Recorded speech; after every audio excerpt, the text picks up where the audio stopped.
esse é o Conexão. De acordo com o Censo da Educação Superior de 2016, as mulheres são 57,2% dos estudantes matriculados em cursos de graduação. Elas também são maioria entre bolsistas da Coordenação de Aperfeiçoamento de Pessoal de Nível Superior, a CAPES, 60% dos beneficiários. E um último levantamento da Organização dos Estados Ibero-Americanos mostrou que o Brasil é o país com maior porcentagem de artigos científicos assinados por mulheres como autora principal ou coautora. De mais de 53 mil projetos, 72% foram assinados por pesquisadoras. Devemos comemorar? O que esses números falam sobre o lugar das mulheres na produção científica brasileira? A gente vai conversar sobre isso com a Vanderlan Bolzani, que é vice-presidente da Sociedade Brasileira para o Progresso da Ciência, com a Denise Pires de Carvalho, que é a primeira reitora da UFRJ, a maior universidade federal do Brasil, e o Leonardo Serikawa, que é coordenador de cooperação técnica da Organização dos Estados Ibero-Americanos.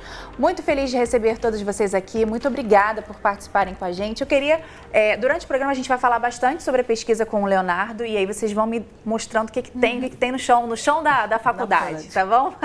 Então, Leonardo, eu queria começar perguntando, a gente fala aí sobre um número bem interessante, né? A maioria são mulheres que assinam como autoras ou coautoras, mas o que esse número diz, assim? A gente pode dizer que a mulher está alcançando algum tipo de protagonismo na ciência? Eu acho que a gente pode comemorar sim, isso é um resultado relevante, eu acho que isso é um reflexo das mudanças sociais e culturais que a gente tem vivido nos últimos tempos. Desde a década de 80 a gente tem visto que as mulheres têm se incorporado aos cursos de educação superior e alcançado níveis de educação superiores, né, chegando à pós-graduação, o que leva à questão da pesquisa. Mas a gente tem que ressaltar que alguns pontos que ainda precisam ser melhorados, né? A gente ainda vê uma resistência muito grande, principalmente do mercado, em absorver pesquisadoras, né? Se você comparar com os números, por exemplo, do mercado corporativo, apenas 1/3 das mulheres alcançam acesso a esse mercado de empresas, enquanto que em centros de pesquisas públicos, esse número de mulheres chega até 60%. Ou seja, isso é um cenário relevante que mostra uma certa discrepância. Por que nas empresas o acesso das mulheres é mais restrito, enquanto no setor público isso é mais equalizado, né? Talvez seja porque no acesso público você tem um melhor critério de seleção, né? O que permite que você adote critérios que não seja a questão do gênero. Uma preocupação maior com esse aspecto, né? Vanderlan, assim, quando a gente pensa no nosso histórico aí, as mulheres elas já tiveram protagonismo na ciência? Sim. Eu acho que ao longo da história da humanidade, nós tivemos algumas mulheres que se tornaram importantes e famosas e, logicamente, que isso avançou. Eram muito poucos, mas o número de habitantes na Terra eram muito pequenos. Atualmente, segundo o censo da ONU, nós somos 50%, mulheres 50% do total de habitantes da Terra, mas nós somos apenas 28 ponto alguma coisa, 30% das mulheres pesquisadoras. Então, tem uma diferença enorme. E eu acho que no passado quanto no presente, para que as meninas, as mulheres se se sintam, né, motivadas ao mundo fascinante da ciência, é o ambiente familiar. Aliás, o ambiente familiar, isso não necessariamente seja pai ou mãe. Um ambiente onde essas crianças se inserem, depois adolescentes e até adultos. Se você olhar a história das mulheres de sucesso do passado e as mulheres de sucesso do presente e for atrás das histórias de todas, elas têm o mesmo histórico. Elas tiveram um ambiente muito propício a elas gostarem e serem ousadas. A primeira mulher considerada cientista, ela chama-se Hipátia de Alexandria. Ela era filha de Theon, um filósofo grego. E ele, diferentemente do Aristóteles, que achava que mulher não podia estudar, que as mulheres muito inteligentes, né, eram um problema, Theon ensinava em casa a filha e ela se tornou a primeira cientista considerada oficialmente no Ocidente. Então, assim, isso é uma história, né? E aí você vê que as histórias, Marie Curie, ela ganhou 2 prêmios Nobel, ela era filha de operários, pessoa humilde, a irmã a levou para Paris e ela se tornou uma grande cientista. Ela ganhou 2 a Marie, prêmios. a gente está vendo as fotinhas dela. Exatamente. Uma grande cientista, né? Alguém que é um marco na história. E aí, falando de marcos na história, a gente não pode ignorar nosso marco aqui na nossa história, né? Então, uma mulher... Uma mulher reitora. Depois de quase um século. Quase 100 anos, né? A Universidade Federal do Rio de Janeiro tem uma mulher. Parabéns. Parabéns, professora. Olha, que incrível. Eu fiquei muito feliz quando eu vi, porque a gente que mora no Rio, né, acaba acompanhando um pouco mais, mas a universidade, a UFRJ é a maior do Brasil, a maior federal do Brasil. A gente tem uma mulher. Como é que está sendo essa experiência, assim? Imagino que deve dar um medinho, mas também um orgulho enorme, né? Muita responsabilidade, mas muito orgulho também. Sem dúvida nenhuma, é um momento histórico e que tem um significado, né? Tem um significado que é de que há um certo avanço, embora muito lento, né? A sociedade, ela ainda é uma sociedade muito machista, e eu deixo aqui bem declarado que não é uma questão dos homens, né? O machismo é uma questão da sociedade como um todo. Muito pelo contrário, eu tenho encontrado muitos homens que têm me ajudado bastante a trilhar esse caminho. As mulheres, como já foi dito, né, pelos colegas que estão aqui, elas têm papel importante no corpo docente, na produção científica. Somos extremamente qualificadas, né? Então não há nenhum motivo para não assumirmos os cargos de destaque. E esses cargos de destaque, nós temos sido impedidas pela sociedade, de uma maneira geral, de exercer.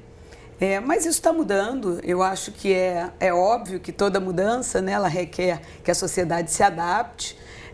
100 anos, né? A Universidade Federal do Rio de Janeiro, ela faz 100 anos no ano que vem, 2020. em 2020.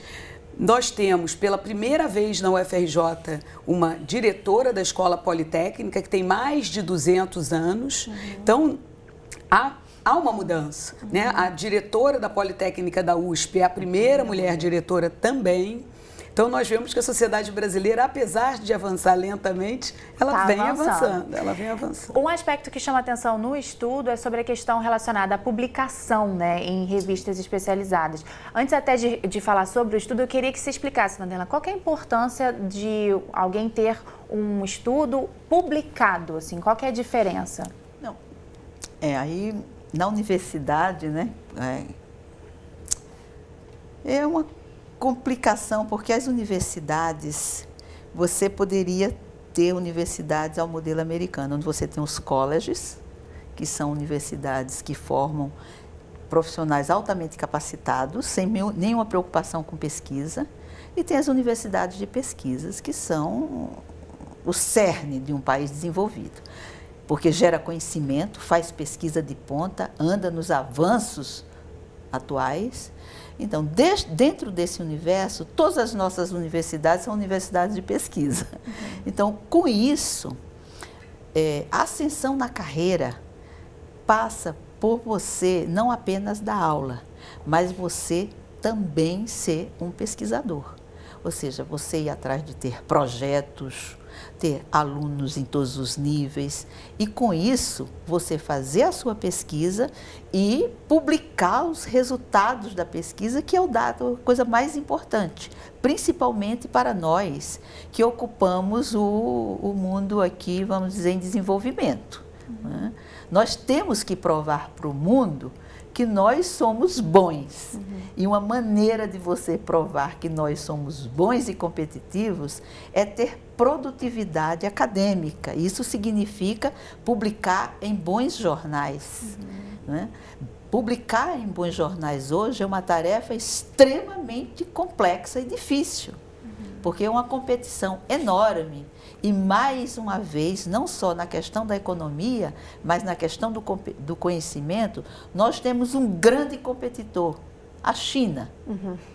Logicamente que eles são muito maior, o número de chineses, mas é uma competição.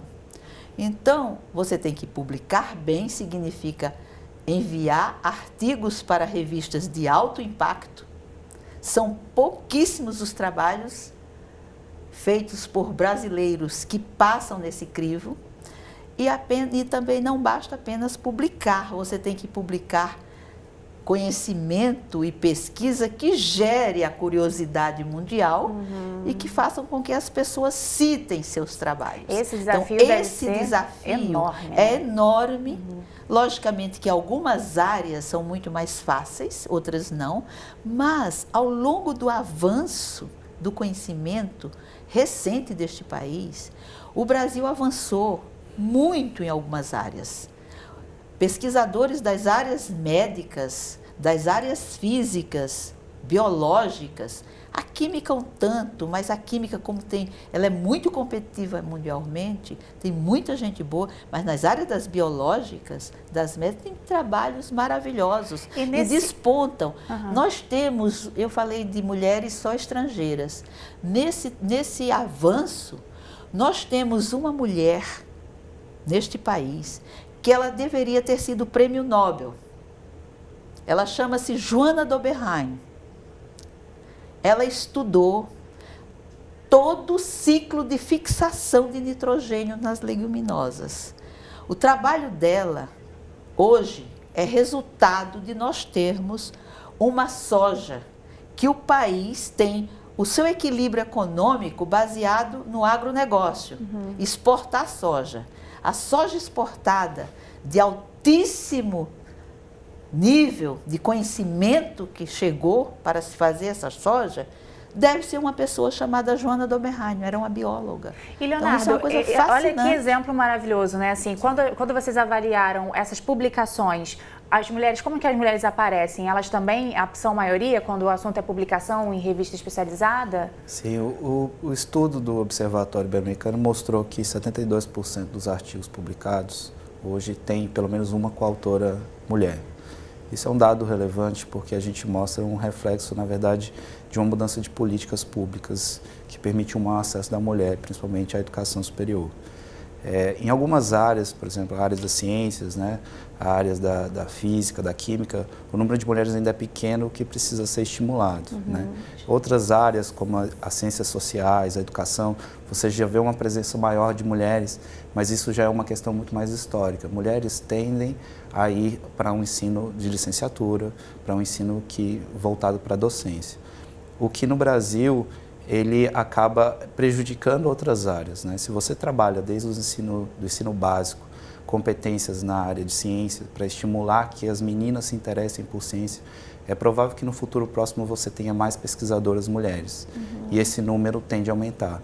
E a questão dos artigos, na verdade, é só um reflexo, né, do investimento público, das políticas públicas que beneficiam de alguma maneira as mulheres, para que elas possam ascender, né? E uma questão que eu chamo a atenção também é a questão da posição. Né? Uma vez que você tem mulheres ascendendo, garantindo um maior acesso à educação superior, a tendência é que essas mulheres cheguem a postos como a da reitora. Né? Isso é uma coisa que nós homens temos que nos acostumar a ver, porque isso vai ser uma mudança gradativa. É uma mudança cultural e toda mudança cultural leva-se tempo. Mas a gente vê isso, o dado mostra que isso é uma tendência, que as mulheres cada vez mais ocupem esses lugares, né, esses lugares de destaque. E uma coisa que a pesquisa mostra, e correlacionado a isso também, é que os grupos de pesquisas que são gerenciados por mulheres ainda é baixo. Né? Por quê? Porque muitas vezes a mulher enfrenta os desafios que não são correlacionados ao seu trabalho, são correlacionados ao seu perfil, à sua vida, ao seu cotidiano, que muitas vezes impedem que elas se permaneçam por muito tempo no estudo. Às vezes fica uma responsabilidade em cima da mulher sobre as questões domésticas, até questões relacionadas à maternidade. Isso pode influenciar também? Sim, isso é uma correlação que a gente precisa fazer, né? Porque a gente sabe que isso, de maneira geral, não só no campo da pesquisa, mas no campo do trabalho de maneira geral, você vê que a mulher ela tem uma dificuldade para se inserir no mercado justamente por conta das dificuldades que ela tem e que ela enfrenta. Hoje ainda é comum a mulher ter dupla jornada de trabalho. né? Então ela precisa superar esses desafios e a sociedade precisa superar esses desafios para que a mulher possa alcançar posições muito superiores àquelas hoje ocupam. Vamos ouvir então algumas cientistas brasileiras agora. A Embrapa produziu um documentário que está disponível lá no YouTube, falando sobre as cientistas da empresa. Esse documentário é do ano de 2017. A gente vai ver um trecho onde elas contam um pouco mais sobre alguns desafios que elas enfrentaram na carreira. Eu enfrentei muitos desafios. O primeiro foi durante o casamento. No mestrado, eu já fui orientada, olha, não tenha filho, se você aparecer filho, isso meu orientador já falecido falou, você vai criar um problema para nós, senão você não vai terminar esse mestrado. Então eu já vivi com aquele medo, ai meu Deus, eu não posso engravidar. Então você casa, você está num período, você está jovem, é o período que uma mulher engravidaria, e aí você fica com aquilo, aí eu tenho que produzir, eu tenho que trabalhar e eu não posso engravidar, então já tem todo um medo. E aí vem a questão de você se dedicar à sua casa, dedicar ao marido. Para uma brasileira que vive numa situação relativamente confortável como a nossa, chegar na África não é fácil, porque essa situação de vida é muito diferente, as necessidades básicas são totalmente diferentes. Mas eu vi isso realmente como um desafio que eu queria enfrentar. Então, acho que quando você tem a disposição do enfrentamento, os obstáculos se tornam menores. Mas que não é fácil, não é não. Para mim foi difícil porque, como eu sou do interior de São Paulo, não tinha faculdade próxima, então eu tive que me mudar e viajar, era quase 300 quilômetros. Então eu tive que me desapegar da família, né? Mas eu sempre tive muito apoio da minha família e até hoje eles são meu suporte, assim, né? Porque hoje ainda que eu estou a mais de 1.000 quilômetros, mas ainda tenho bastante suporte da família. Assim que eu me formei, teve um teste seletivo na Universidade Estadual de Londrina e eu prestei esse teste seletivo. Como eu já tinha experiência na área de Química Analítica, era uma disciplina de Química, né? Química Farmacêutica. Eu fui selecionada e comecei a dar aula, então, prática de Química Farmacêutica para o curso de farmácia, o que foi bem interessante, porque os alunos, é uma disciplina do último ano do curso de farmácia, e os alunos que fizeram a disciplina comigo e reprovaram, acabaram sendo meus alunos, né? Então, meus colegas se tornaram meus alunos. Então, foi um grande desafio, eu com 20 anos, dando aula, sendo que absolutamente todos os meus colegas eram mais velhos do que eu. E aí a gente vê, né, os 4 relatos, e assim, 4 relatos bem intensos, cada uma numa área, né, bem interessante observar. Professora Denise, na universidade, a universidade ela tem esse sentimento de que realmente é preciso dar passos nesse ponto, já que a maioria dos estudantes é formada por mulheres e o número de professoras não é tão elevado quanto se esperaria, né, e aí quando a gente vê, tem uma reitora 100 anos para acontecer, dentro da academia tem uma preocupação para trazer essa equidade? Essa preocupação ela está começando a surgir com mais força agora. Vários encontros nos últimos anos, eu tenho participado de vários desses encontros que discutem essa questão das mulheres na ciência, das mulheres em destaque na academia. Então, se nós observarmos, por exemplo, a Universidade Federal do Rio de Janeiro, que é a primeira universidade brasileira constituída como tal, ela não só tem a primeira reitora depois de 100 anos, mas isso não era esperado, porque desde o início da universidade havia professoras do sexo feminino. Os primeiros doutores da UFRJ, o primeiro doutor é homem, mas a segunda já é do sexo feminino. Então havia doutoras, havia pesquisadoras, desde o início da pós-graduação na década de 60, 70.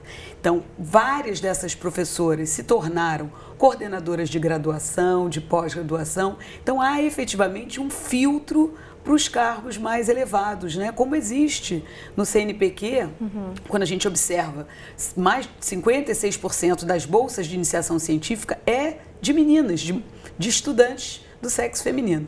Quando a gente observa nível de pesquisa 1A, 24%. Número estável desde 2014, por exemplo. Então a gente precisa pensar que tem que avançar. Nível, né, de pesquisa 1A é o mais alto. É o mais alto. É o destaque. Tá. Então, no destaque, há uma diferença grande, né, Cai? De 56% na iniciação científica para 24%. Quando a gente olha a própria Academia Brasileira de Ciências, há muito poucas mulheres com relação a homens membros titulares. A academia ela foi criada em 1916 e até hoje não teve uma presidente do sexo feminino.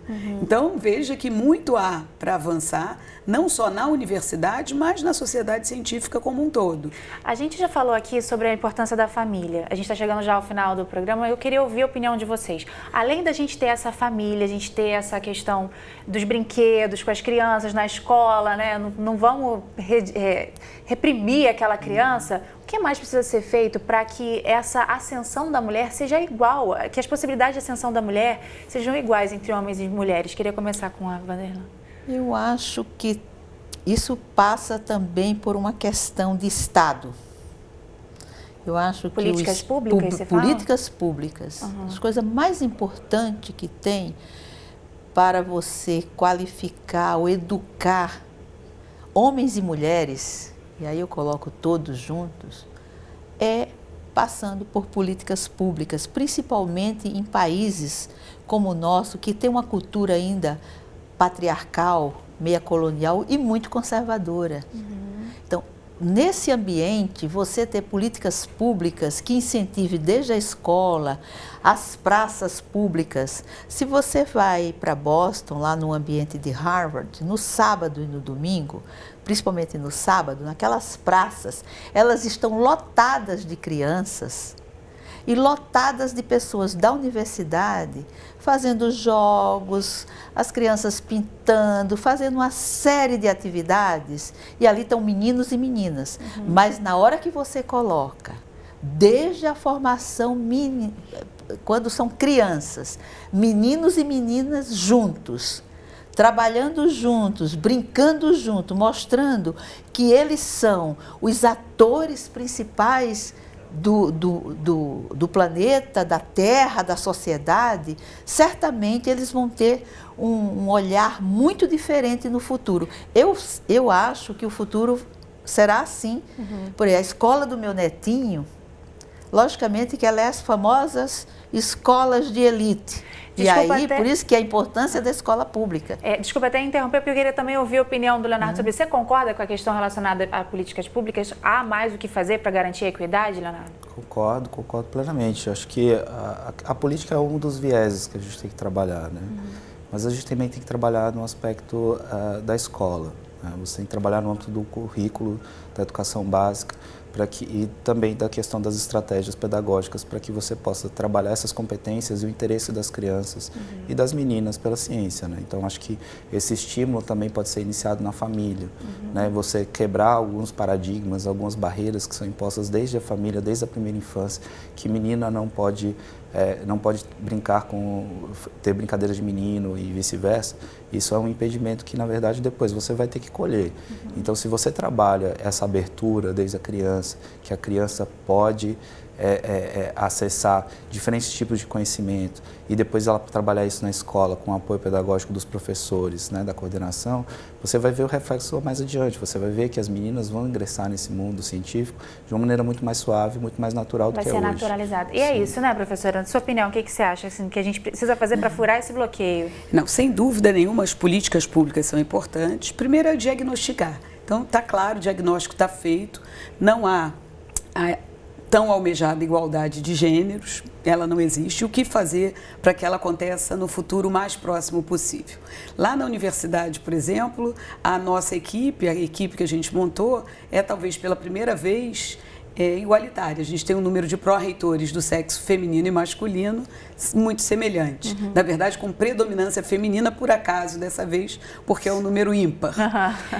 Nós estamos pensando nas atividades de extensão da universidade, já há projetos, inclusive premiados, que levam ciência para as escolas públicas e dizem que ciência também é para meninas. E a gente pretende implantar programas que atraiam as meninas para a área tecnológica, que é uma área que tem muito menos meninas. No MIT eles já conseguiram fazer isso, em Stanford, mas aqui no Brasil ainda é um percentual muito pequeno de mulheres que ingressam nos cursos na área tecnológica. E isso vai fazendo com que a sociedade mude, né? Vai mudando e virando essa página, Tem que virar essa página. Vamos virar essa página aí, gente. Eu quero muito agradecer a participação de vocês aqui com a gente. Foi uma conversa muito legal. Muito obrigada mesmo. Parabéns novamente, professora. Muito obrigada. Estamos aqui no Canal Futura só esperando as novidades aqui para a senhora mandar pra gente, viu?